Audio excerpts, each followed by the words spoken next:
Hey everybody, welcome back. Glad you could join us again. Hey, Christians of Western culture, especially those who have cars, we gotta talk.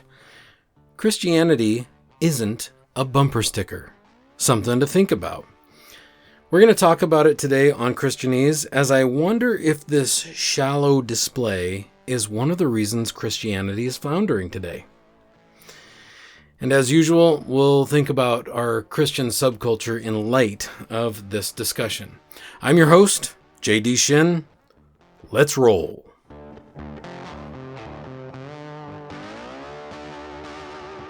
I may sound a little cynical in this episode, but that's part of my journey.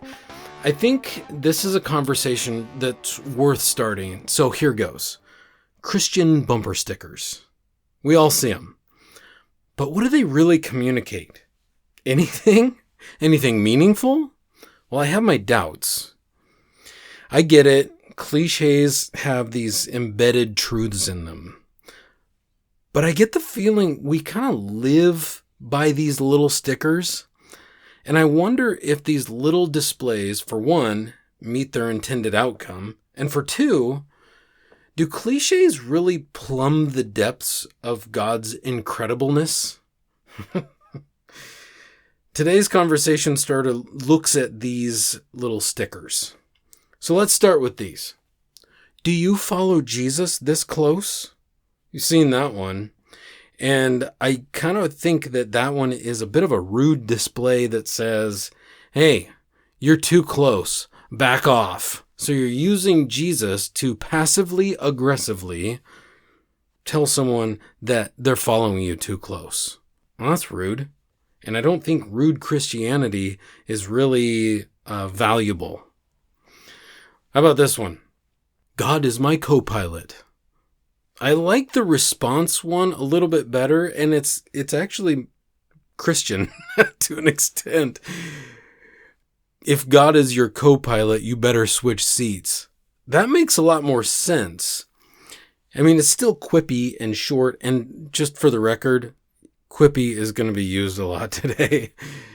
So here's another one. Honk if you love Jesus. What? So you get a bunch of people honking down the road, and you're either thinking, is there an emergency? Or did somebody...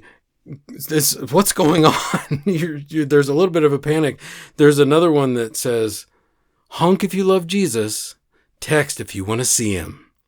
Well, that's a little bit better because it's funnier, because if you didn't put that together, texting and driving can kill you.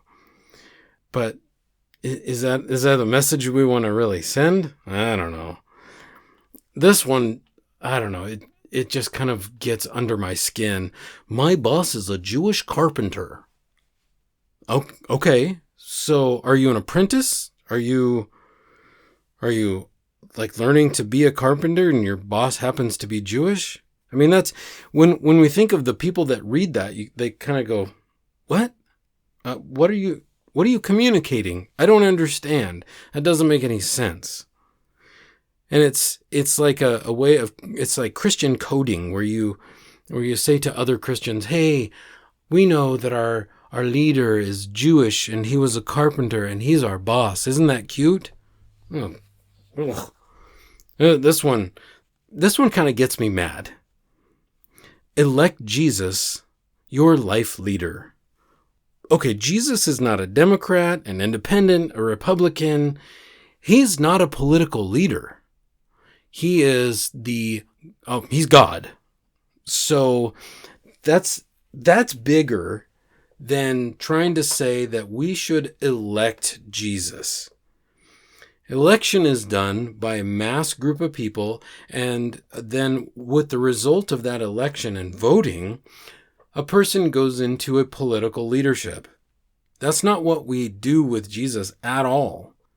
And it's just this overly cutified thing to say, don't worry about the voting, just vote for Jesus and everything will be dandy.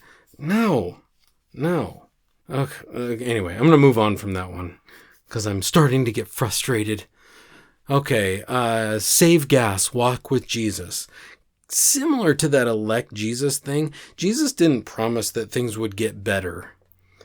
He actually promised that things would be more difficult. It's part of the adventure that goes with following Jesus. So this idea that you're going to save gas because you have a spiritual walk, I know it's not literal. Put the keyboard down. I know it's not literal, but it just kind of rubs me the wrong way that says, if you have your spiritual walk, you'll save gas. Don't. Just don't. Okay, how about this one? The Jesus fish. The ichthus. It's got the fish and the ancient Hebrew word for Christ. Christos. And it's an acronym and all the different things that go with it. Well, in a modern day sense, that means very little to people other than to say, hey, look at me, I'm a Christian. And then you cut them off in traffic, even if you didn't do it on purpose. That doesn't represent Christ well. Or you flip them off. That's a bad thing too. Don't do that and have a Jesus fish on your car. The ancients in early times, 2040 years ago or so, in early Christianity, there was real persecution. And so people would draw an eighth of a circle on the sand. And if you were a fellow Christ follower, you would make the other side to say, fish. Aha, I get it. We're on the same page here. Sweet. So, but then a Roman might see that and go, what are you doing in the sand? Oh, just drawing. So that kept people safe.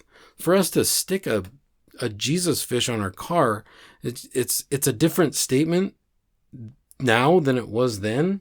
And I don't know if it's fully appreciated. So just a little thought on that one.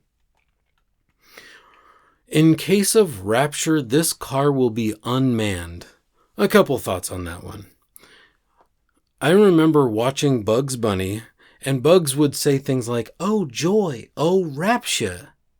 Well, he wasn't talking about he's getting taken into the sky to meet Jesus in the air.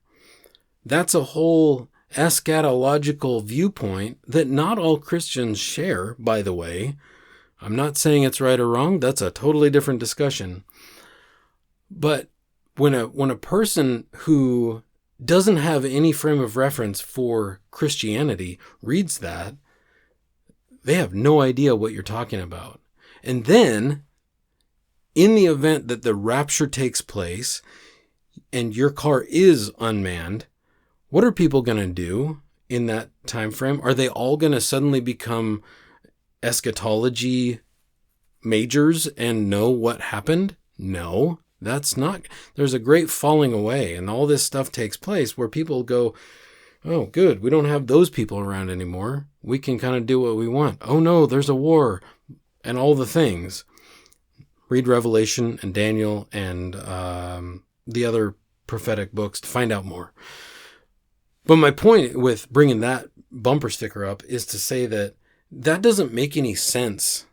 And it's just odd for a person that reads it with no context. And even if they've gone, maybe they walked away from the whole Christian thing, they're going, oh, brother, that's not really helping me. And I'll get to some of the pushback that I'm feeling may be the case on this in a bit. But I just think that that's an odd one for people to read. Here's another one. A life without Jesus is a dead-end street. Okay. Cliche. There's truth to it. A life without Jesus may be a dead-end street. And in the theological, doctrinal sense, yes. I get what you're getting at, but is it translating? Is it just one of those judgy things that we like to say? How is that being perceived? Okay, moving on. God answers Email. You guys. Oh no. Let's not do that one. Okay, so you send an email to God by getting on your knees, and he answers it, and he gives you a yes when you say that. I don't think that's how God works. Just saying. It's not like Bruce Almighty, where he just gives yeses all the time if you get on your knees. I get it. We're saying, pray, and God will answer you. That's really the truth of the matter. But again, quippy little short phrases don't exactly plumb the depths of what all of this whole following God thing really means. Okay, this one's not necessarily a bumper sticker, although I have seen it as one, and it irks me, and I'll tell you why. Let go, let God. You know what irks me about that one, and it gets me kind of like, it makes me itch almost. Read the Old Testament, the entirety of it. Read the whole thing. What does God do? Does he say, don't worry, you don't have to do anything? No, that's not what happens. He has people say things. He has people do things all the time. He partners with people. We get to be included in this whole God adventure, right? This whole big thing that is not small and insignificant. God partners with us. It's a privilege for us. So by reducing it down to let go, let God, we miss the point. Okay, another one.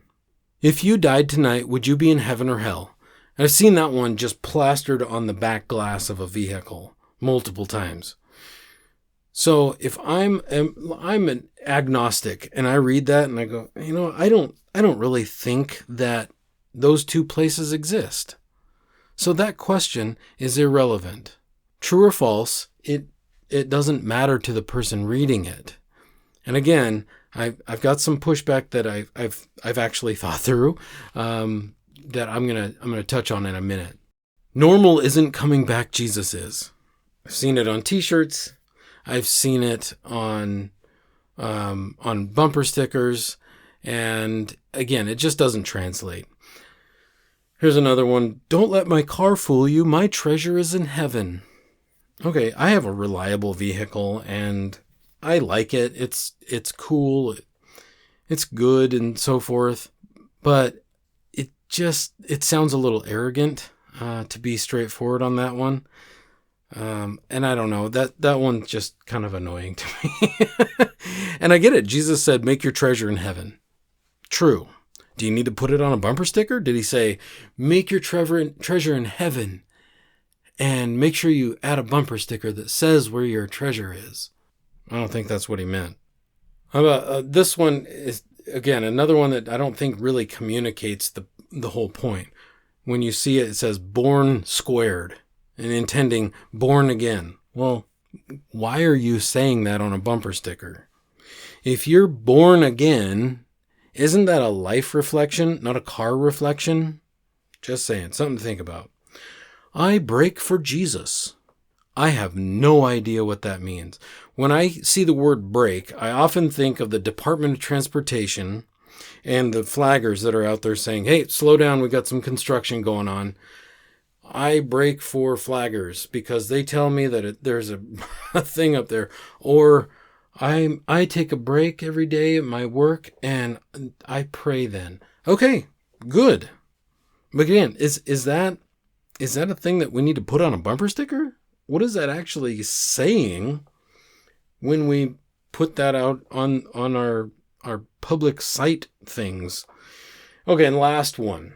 Again, this is one of those, I don't think it really translates into the real world, into communication with other human beings that see the world in a different perspective than we do. 1 cross, 3 nails, forgiven. Yeah, that's something to be in awe of, something to meditate on, something to think on, something to really be amazed at. But when it gets put onto this little bumper sticker that just shows that it's this simple thing, the gospel is a simple message with a complex understanding. But to dole it down into 1 cross, 3 nails equals forgiven, I don't think that it's getting there. And our atheist friends created a meme, and if you don't follow social media, you may not know what a meme is. I'll briefly describe it. It's a picture and then a comparison picture, and then a little phrase that kind of describes it. And it's the thing that I saw on there is from atheists that or agnostics or people that believe differently, whoever the writers of this are, that kind of capture our trite thoughts versus our behavior. And the first picture is this well-known person that's a professing Christian, and it says, offended by outward atheists. And then the bottom picture shows all these bumper stickers on a car, and it says, has several Christian bumper stickers. And the point that is being made there is that we get all offended because somebody has a different belief structure than we do. And then we profess the gospel via our bumper stickers. What we're communicating is something entirely different than what we mean with those. Or how about, here's another one. And this one cuts deep. And again, this is how people perceive what's going on. And this one comes out of a lot of pain. I can tell by the way it's written. It says, there's no hate like Christian love. Whoever has that one up clearly is coming from a place of pain that's caused by us Christians. Maybe it was one person, maybe it was 10 people, maybe it was a whole life experience. I don't know. But the point is, people's perception is that we are judgmental, rude jerk faces. All true. Yep, I said it. Now we got to deal with it. We've become trite. We're not what would be called thought leaders, and it's partially because we have so many of this kind of thing out there. And it dulls down the adventure of walking with God. It dulls down what the Christian faith is really all about. And it's in a misguided attempt to make these deep, thoughtful, meaningful truths into quippy, short phrases. And sure, they are a more memorable way to grasp onto, or at least start grasping onto, some sort of deeper thought process. But that quippiness, it comes with a cost, too. I kind of equate it to the guy in the stands at a football game with a big John 3:16 sign. Okay, and that's a big if.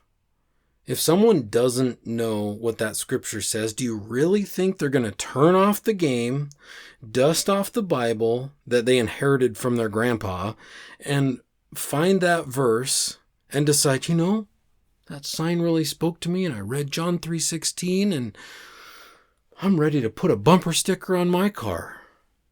Sorry to be Darren Downer, but the person who happens to see that sign is more likely to, A, already know what it says and go, hey, I know that Bible verse. Oh, nice, he made the PAT kick, woohoo! Or B, dude, put your sign down, the people can't see behind you. Or C, hey, that looks like Jeff from work. Did he save someone a seat in section 3, row 16? I can hear you saying it now. Hey, this is part of my witness. Okay, what's the result from that? How often do you have someone pull you over to talk about your bumper sticker? So how effective is it, really? But what about that one person that does get ministered to by it? Okay, let's talk about he gives the parable of the lost sheep. There's 100 of them, and one goes missing. He goes and he finds the one sheep and protects it, right? Saves it. The difference is Jesus has the ability to be with the 100 sheep and go find the one that's lost. So our ability to save the last one, we've got to think about effectiveness. And I'm more than willing to hear people out on what their thought processes are, dear Christians. But I think we're making ourselves seem more shallow than we have the capacity to be. So I want to suggest something here. Relate to people and be the love. Maybe bumper sticker a little bit less. It's pushy and it's shallow. Well, that does it for today. Remember, if you're offended by something I said, you're welcome to message me. My email's in the show notes. But remember that with offense, there may be some truth lurking. I'll talk to you next time. I love you.